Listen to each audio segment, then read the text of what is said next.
नमस्कार, स्वागत है आपका खबर फास्ट पर और सवाल आपका लेकर हाजिर हूं मैं कायनात अंसारी। राजस्थान का कोटा शहर जो सुनहरे भविष्य के सपने को हकीकत में बदलने की गारंटी के तौर पर देखा जाता है। हर साल हजारों लाखों स्टूडेंट्स यहां प्रतियोगी परीक्षाओं, नीट और जेईई जैसी परीक्षाओं की तैयारी के लिए कोचिंग पढ़ने आते हैं। कोचिंग इंडस्ट्री के रूप में पहचान बनाने वाला अब यही शहर कोचिंग छात्रों के लिए मौत की फैक्ट्री में तब्दील हो गया है। छात्रों की आत्महत्या के मामले थमने का नाम नहीं ले रहे। सोमवार एक 17 वर्षीय छात्रा ने जहरीला पदार्थ खाकर अपनी जान दे दी। यूपी की मऊ निवासी छात्रा पिछले 1.5 साल से कोटा में नीट की तैयारी कर रही थी। पीड़ित परिवार का आरोप है कि कोचिंग सेंटर टीचर्स की ओर से परीक्षा को लेकर जो मानसिक दबाव बनाया गया, उसी ने उनकी बेटी की जान ली। छात्रा की सुसाइड के पीछे असली कारण क्या है, पुलिस फिलहाल जांच में जुटी है। लेकिन सवाल बड़ा है कि आखिर ऐसा क्या हो गया पिछले 9 महीने में जो 25 छात्रों ने आत्महत्या जैसा कदम उठाया। आखिर कौन है गुनहगार, इन मौतों का असली जिम्मेदार? इन सवालों पर करेंगे चर्चा। उससे पहले देखिए ये रिपोर्ट।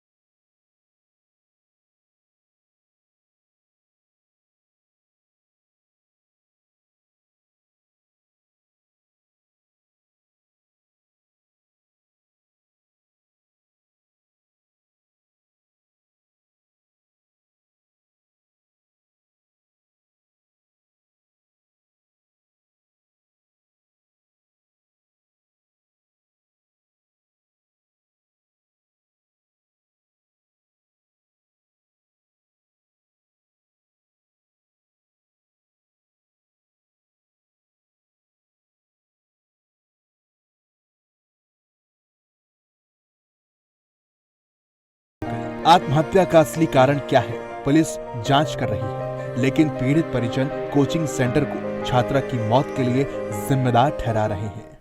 ये जो भी घटनाक्रम हुआ है,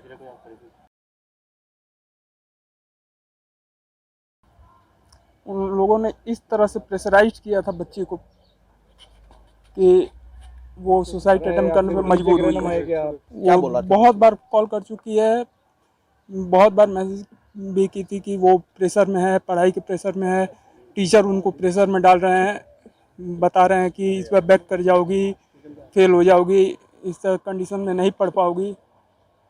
इसको लेकर बहुत प्रेशर में थी वो। परिजन छात्रा की आत्महत्या के लिए कोचिंग सेंटर को जिम्मेदार ठहरा रहे हैं। पुलिस से शिकायत भी की गई है। हालांकि पुलिस अभी मामले में जांच की बात कह रही है। क्षेत्र में एक 16 वर्षीय कोचिंग छात्रा की जो है वो जहर खाने से मृत्यु हुई। आज उसके परिजन यहाँ आए हैं और जो छात्रा है उसके जो पिता हैं उन्होंने एक रिपोर्ट एसएचओ विज्ञान नगर को दी है। कोटा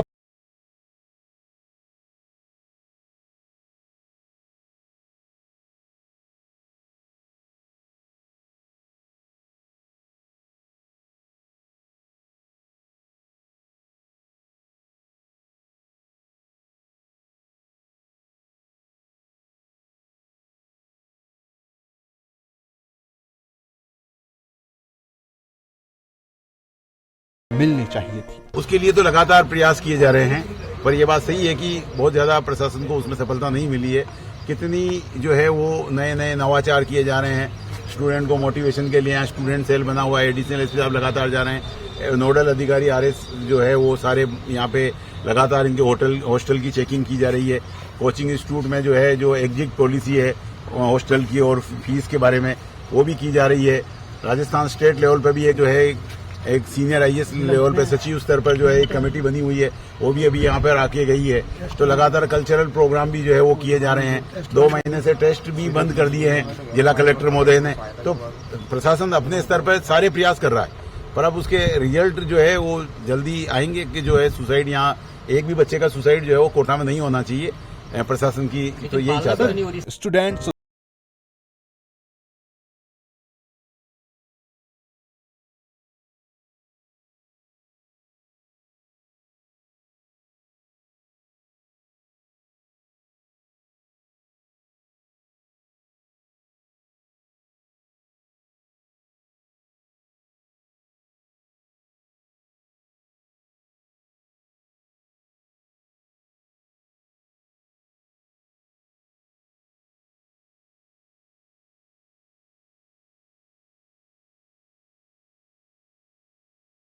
लेकिन युवा पीढ़ी को समझना होगा कि कोई भी चीज जिंदगी से अनमोल नहीं हो सकती। कोटा से खबर फास्ट के लिए तेजपाल बग्गा की रिपोर्ट।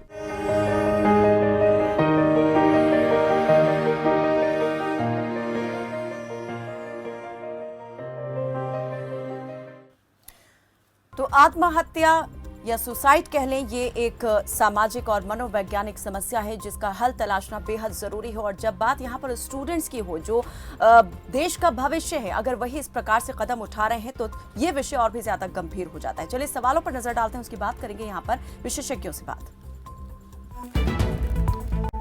कोटा की कोचिंग इंडस्ट्री क्यों बनी मौत की फैक्ट्री? छात्रों की जिंदगी में कौन घोल रहा जहर? परिवार का दबाव या परीक्षा का तनाव, क्या ये कारण है जो छात्रों को जान लेने के लिए मजबूर कर रहा है? छात्रों की आत्महत्या के पिछले असली कारण क्या है? तो स्टूडेंट सुसाइड कंट्रोल के लिए क्या कदम उठाने चाहिए जो अभी तक उठाए गए हैं? क्या वो अपने आप में काफी हैं? क्या प्रयास इस दिशा में और किए जा सकते हैं? छात्रों की जिंदगी में कौन घोल रहा जहर, कौन ले रहा उनकी जान? भले ही यहाँ पर छात्र अपने हाथ अपनी जान दे रहे हो, लेकिन आखिर वो कौन से कारण हैं, कौन सी वजहें हैं जिनके चलते छात्र इस तरह का कदम उठाने के लिए मजबूर हैं? अभी तक जो पेरेंट्स हैं, जो अभिभावक हैं, वो इसके लिए कहीं ना कहीं कोचिंग सेंटर्स को जिम्मेदार ठहराते आए हैं। सरकार लगातार इस पर नजर बनाए हुए है कि आखिर इस पर कैसे कंट्रोल किया जा सकता है। नंबर आपके सामने है, नंबर पर कॉल करके आप हमारे साथ जुड़ सकते हैं। आप इस समस्या के पीछे क्या कारण मानते हैं और कैसे इसे रोका जा सकता है? छात्र किस प्रकार से इस तरह का कदम उठाने से पीछे हट सकते हैं? कोई सुझाव, कोई राय आपकी हो, आप हम तक पहुंचा सकते हैं। हमारे साथ इस पर बातचीत करने के लिए संजय वर्मा वरिष्ठ पत्रकार जुड़ गए हैं और जिला कोटा के CMNHO डॉक्टर जगदीश सोनी हमारे साथ जुड़ गए हैं। बहुत बहुत स्वागत आप दोनों मेहमानों का हमारे साथ इस चर्चा में जुड़ने के लिए। सबसे पहले मैं यहाँ पर जो वरिष्ठ पत्रकार संजय वर्मा हमारे साथ जुड़े हैं उनसे पूछना चाहूंगी।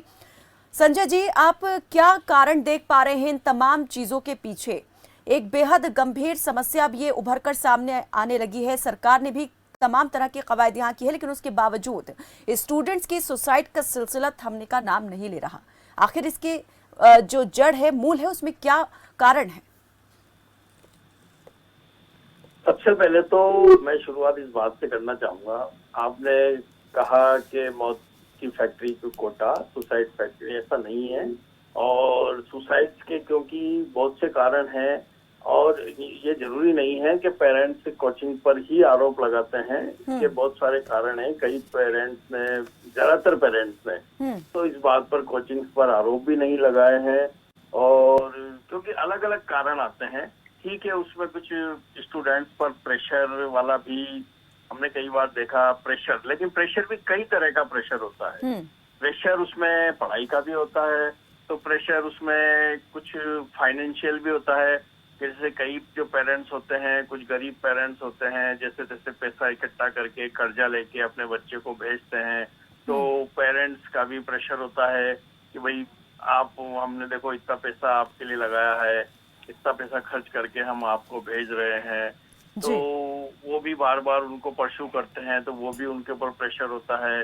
कई बार टेस्ट का भी प्रेशर होता है, कई बार और भी कुछ स्थानीय वो भी होता है, कुछ अफेयर्स का भी इसमें सामने आए हैं कुछ मैटर्स। तो इस तरह से अपन ये केवल एक चीज का प्रेशर माने ये नहीं है। और फिर तीन है, ये एज ही ऐसी होती है, इसमें कहीं भी मतलब जो बच्चा है वो कहीं भी मोल्ड हो जाता है। तो इसलिए पर्टिकुलर किसी पर ब्लेम अपन इसमें नहीं लगा सकते। इस पर बहुत ज्यादा अध्ययन की जरूरत है।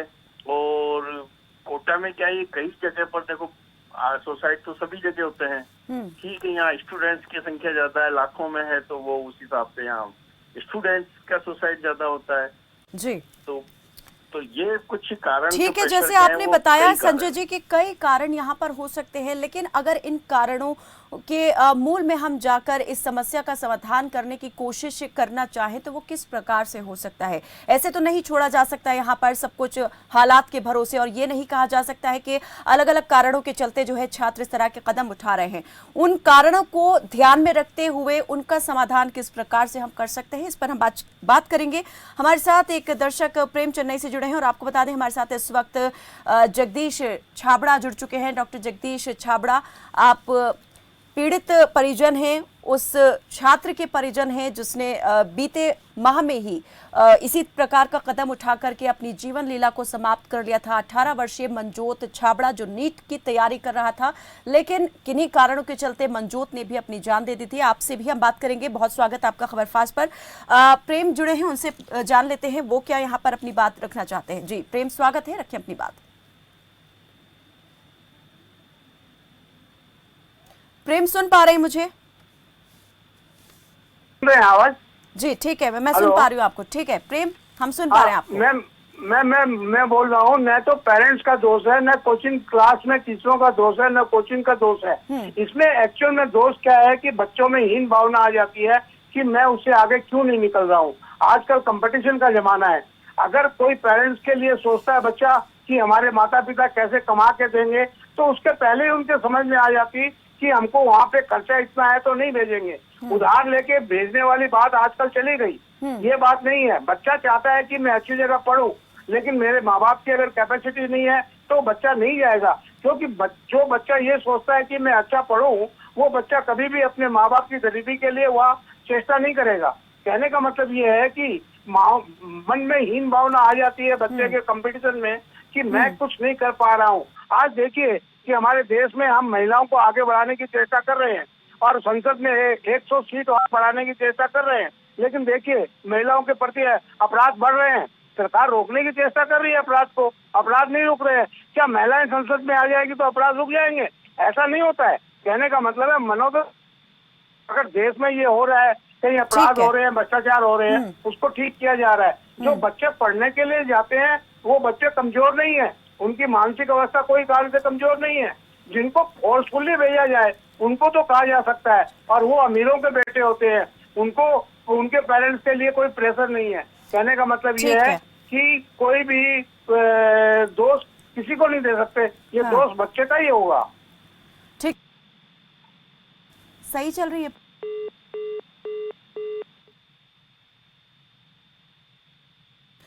ठीक है, बहुत बहुत शुक्रिया प्रेम हमारे साथ जुड़ने के लिए। डॉक्टर जगदीश से जानना चाहेंगे। डॉक्टर जगदीश, आप इसके पीछे क्या कारण मानते हैं? जिस प्रकार से एक दर्शक हमारे साथ जुड़े, वरिष्ठ पत्रकार जुड़े हैं संजय, उन्होंने भी कई अलग अलग कारण यहाँ पर गिनाए। तो आखिर जिम्मेदार किसे माना जाए और कैसे इस समस्या का समाधान किया जाए? नमस्ते।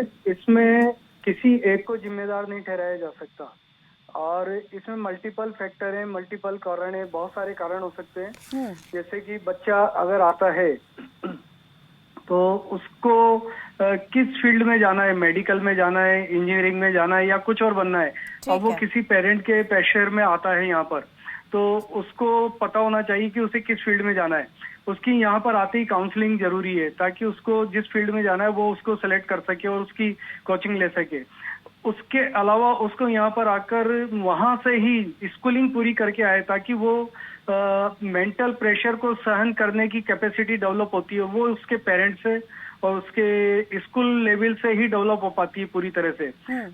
तीसरा फैक्टर ये है कि अगर वो यहाँ पर आता है तो किस वजह से वो एब्सेंट है वहां से, अपनी क्लास से, कोचिंग से, हॉस्टल से या अपने फील्ड से, जैसे अपने दोस्तों से नहीं मिल पा रहा है या टिफिन नहीं खाने जा रहा है या अपने रूम के बाहर से टिफिन नहीं उठा पा रहा है या नहीं उठा रहा है, तो उसको एक कमेटी होनी चाहिए जो इस पे मॉनिटरिंग करती रहे कि बच्चा इस तरह से एब्सेंटी तो नहीं है, किसी भी फील्ड में एब्सेंटी तो नहीं है, ताकि उसका तुरंत आइडेंटिफाई किया जाए, उसका जो मेंटल प्रेशर है उसको आइडेंटिफाई किया जाए ताकि उसको इस तरह के कदम बढ़ाने से रोका जा सके।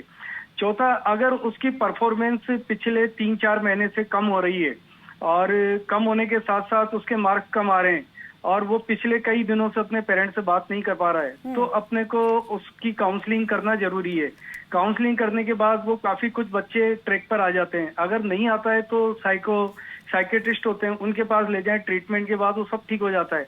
प्रेशर कई तरह के होते हैं बच्चे के ऊपर, उनको आइडेंटिफाई करना और उनको ट्रीट करना ये बहुत बड़ा कारण है। प्रेशर सबके ऊपर रहता है, लेकिन उसको आइडेंटिफाई करना और उसका निदान करना अत्यंत आवश्यक है, जो यहाँ पर हो रहा है यहाँ पर कोटा में, और सरकार भी इस पे कर रही है, प्रशासन भी इसमें पूरी तरह से चिंतित है और कार्य कर रहा है। हम लोग भी कर रहे हैं, हमारा डिपार्टमेंट भी कर रहा है, हमारी जो डिपार्टमेंट है उसके थ्रू भी हम लोग सर्वे करा रहे हैं, सारे हॉस्टलों में जाकर वहाँ पर हमने 12 तरह के क्वेश्चन बनाकर उनसे पूछते हैं कि इनमें से कोई आपको प्रॉब्लम तो नहीं है। अगर उसमें से रेड जोन में जो आ रहा है तो उसकी हम काउंसलिंग कराते हैं, और काउंसलिंग कराकर उसको कई बार प्रॉब्लम है उसका भी सॉल्यूशन कराते हैं हम लोग, और काउंसलर के पास भेजकर उसका अगर वहां से भी डॉक्टर जगदीश, ट्रीटमेंट ये नहीं हो जो पाता है आप तो फिर बात साइकियाट्रिस्ट यहाँ के पर पास कर रहे ले हैं जाते हैं। कि इस तरह से अब समस्या का निवारण किया जा रहा है, ये जो कदम है ये कब से उठाए जाना शुरू हो गए कि काउंसलिंग अब उन बच्चों की करवाई जा रही है जिनमें लगता है कि इस प्रकार की कुछ जो है वो अंडर प्रेशर हैं और कहीं ना कहीं थोड़ा सा कटते जा रहे हैं वो दूसरे बच्चों से? क्या होता है कि दो तरह से प्रेशर क्रिएट होता है। एक तो अगर ऑलरेडी बच्चा पहले से ही डिप्रेशन का शिकार है या पहले से ही डिप्रेशन में है तो वो कई दिनों से उसकी प्रिपरेशन में रहता है, और अगर उसको सडन कोई ट्रिगर फैक्टर आता है तो वो एकदम से उसके अंदर चला जाता है और उसको लगता है कि आई एम हेल्पलेस, मैं कुछ नहीं हूँ, इस तरह के विचार उसके दिमाग में आते हैं, और ये डिप्रेशन की वजह से इस तरह की एक्टिविटी करता है बच्चा। ठीक है, हरजोत जी हमारे साथ जुड़े हुए हैं। हरजोत जी, मैं आपसे ये जानना चाहूँगी, मनजोत छाबड़ा, 18 वर्षीय मनजोत ने जब इस तरीके का कदम उठाया, अपनी जान यहाँ पर ले ली, क्या इससे पहले परिवार को किसी भी प्रकार से उसके किसी भी प्रकार से तनाव में होने या दबाव से गुजरने की भनक लगी थी? क्या वो किसी प्रकार की इस तरह से चीज़ों से गुजर रहा था, तनाव में था वो? मैडम, मेरा बच्चा बहुत ही होनहार था, उसके 12वीं क्लास में 94% नंबर थे, और वो जिस हालत में वहाँ पे मिला है, उसके मुंह पे पन्नी डली हुई, पीछे दोनों हाथ बांधे हुए, उसका मर्डर किया गया है पूरा। ये सुसाइड का केस ही नहीं है, उसका तो कत्ल किया गया, बहुत निर्मम हत्या की गई है। आप उसका वीडियो देख चलाइए मैडम न्यूज पे। तो पुलिस ने जांच जब शुरू की तो पुलिस की जांच में क्या अभी तक कुछ चीजें सामने आई है, कुछ खुलासा हुआ है? हमारे केस में मैडम जांच जो है पहले पुलिस ने करी, वहाँ पे सीओ ने सारे एविडेंस मिटाने की कोशिश करी। हमको ये बताया गया कि आप बच्चे की क्रिया करके आइए, तब हम आपके बच्चे का रूम खोलेंगे और तभी उसके गैजेट सील करेंगे। हमारे पीछे से 3 बार हमारी गैर मौजूदगी में बच्चे का कमरा खोल लिया गया और उसके साक्ष्य मिटाने की कोशिश की गई। मेरा केस अब CBCID में चल रहा है, ठाकुर चंद्रशील जी इसकी इन्वेस्टिगेशन कर रहे हैं। हरजोत जी, जो यहाँ पर बात आप कह रहे हैं वो एक बड़ा और गंभीर यहाँ पर आरोप भी है और मामला भी है। इस पूरे मेरे बच्चे के 620 नंबर हैं फर्स्ट टेस्ट में। जैसे आप बता रहे हैं कि मेधावी छात्र था मनजोत और इस तरीके से वो कभी भी कुछ नहीं कदम उठा सकता था। आपने कहा कि उसकी हत्या की गई है, उसने आत्महत्या नहीं की है, तो किसी पर कोई शक आपको? क्यों इस तरह से कोई करेगा उसके साथ? मैडम, हमने नामजद रिपोर्ट कराई है, आज तक किसी को अरेस्ट नहीं किया गया। कितना बड़ा दबाव है एलन का और हॉस्टल वालों का कि 5 लोगों के नाम FIR दर्ज होने के बाद उनकी अरेस्टिंग नहीं की गई है अभी तक। तो दबाव किसका है? दबाव किसका? एलन की कोचिंग का दबाव है। FIR में नाम है लक्ष्य खन्ना का, जो मेरे बेटे के साथ रहता था, और 25,000 रुपये महीना का वासंती रिजेंसी जिस कमरे में मेरा बच्चा रहता था उसके मैनेजर्स हैं, मालिक हैं, उनकी रिस्पॉन्सिबिलिटी है। हमें पूरा इंश्योर करा गया था। जब हम 18 अप्रैल में अपने बच्चे को छोड़ने गए, मैनेजर मुकेश शर्मा ने कहा मैं एज ए गार्जियन बच्चे को ट्रीट करूंगा, और मेरे बच्चे का वहां निर्मम हत्या की गई मेरे बच्चे की। हरजोत जी, अगर मैं यहाँ जानना चाहूँ, जो हॉस्टल है और जहाँ जो कोचिंग सेंटर्स है, वहाँ किस तरीके का माहौल आपने देखा? बच्चे किस तरह से वहाँ पर पढ़ाई कर रहे थे? रहने सहने खाने पीने की क्या वहाँ पर व्यवस्था और सुविधा छात्रों को थी? और आपका बच्चा कितने वक्त तक उस हॉस्टल में था, और क्या इस बीच उसने कभी भी आपसे इस तरह की कोई भी बात की जिससे लगे आपको कि वो किसी भी प्रकार के दबाव में है, तनाव में है? नहीं मैडम, मेरे बच्चे की रोज बात होती थी हमारे से, मेरे से, मेरी वाइफ से, क्योंकि मेरा एक दिन बाद अगले दिन 4 अगस्त को बर्थडे था। उसने अपनी मदर से बोला कि मैं पापा की फोटो भेजो, मैं उन्हें विश करूंगा। उन्होंने फ्रेम बना के भेजा, उस पर उसने थंब दिखाया। रात को 8:30 बजे जब वो मैस में खाना खाने गया, CCTV फुटेज में इतना हंसता हुआ जा रहा है। वो किसी तनाव में नहीं था। 620, 580 नंबर उसके एलन के जो रूटीन टेस्ट हो रहे थे कोचिंग में, उसमें नंबर आ रहे थे। 94% मार्क्स 12th में आए हैं उसके। उसका सपना था डॉक्टर बनने का, अपने समाज की सेवा करने का। वो हमसे जिद करके गया, मैं 1 साल के लिए कोचिंग करूंगा। वहाँ की फैकल्टी अच्छी है। 3 महीने में मेरे बच्चे का कत्ल कर दिया गया, वहाँ पे निर्मम हत्या की गई है उसकी। आप उसका फुटेज देखिए, मुंह पे पन्नी बांध के उसी की पगड़ी से उसका गला दबाया, पीछे दोनों हाथ बांध दिए। क्या यह सुसाइड पॉसिबल है कि पीछे दोनों हाथ बांध के 8 गांठें मारी हुई हो और गला पूरा दबा दिया हो पन्नी से?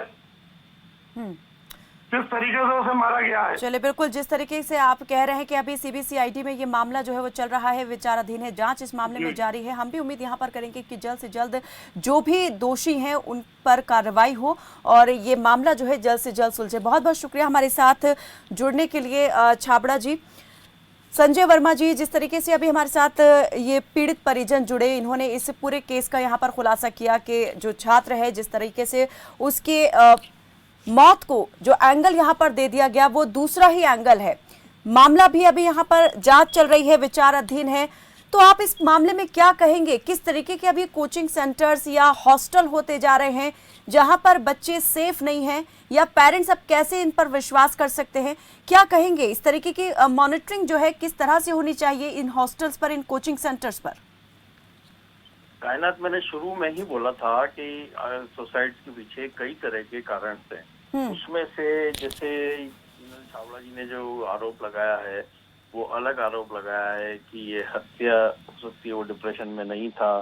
तो ये डिप्रेशन के अलावा दूसरा कोई आरोप लगा रहे हैं और ये पुलिस के लिए बिल्कुल जांच का विषय है। पुलिस इस एंगल पर जांच कर भी रही होगी, तो उसमें भी कुछ हो सकता है, कुछ बात निकल के आए कि क्या ये हत्या है क्या, क्योंकि पुलिस की कार्रवाई पुलिस ही करेगी इस पर। और यहाँ पर वैसे तो देखो, इस जो कोटा में जो सुसाइड स्टूडेंट्स कर रहे हैं इसको कोचिंग संस्थान, हॉस्टल संस्थान या इस कोचिंग से जुड़े हुए जो कई तरह के व्यवसायी हैं वो सब चिंतित हैं।